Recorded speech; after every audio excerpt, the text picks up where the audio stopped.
Okay, for 23, they want to know how many solutions each equation has. So we can start solving and then stop when it's obvious. So for A, right, we have 4x plus 3 equals 3x plus 3. Let's just start to solve, right? So I bring my variables to the left, so that would be 4x minus 3x is x, right? And then I subtract my 3, right? And I get x equals 0. So this has one solution, right?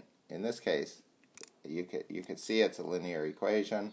You should know it's 1, but it's so quick just to do a couple steps and see what it is.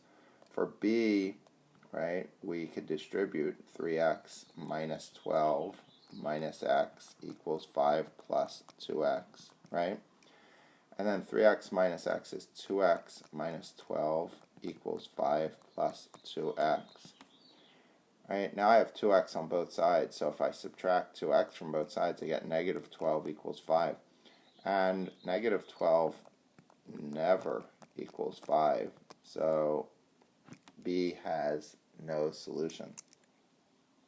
For C, we have a quadratic. Now, I don't want to multiply that out. What I know is 5x minus 2 equals 0, or x plus 4 equals 0. So we could see that we get two answers. We don't even have to solve to see that there's two solutions there.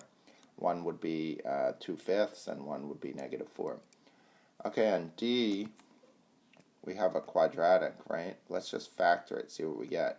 So we get x minus 2 squared, right? So it was a perfect square trinomial, so that means you don't have to do this. You should already be able to see, but that would mean x minus 2 is 0, or x minus 2 is 0, but they're the same, so is one solution, right?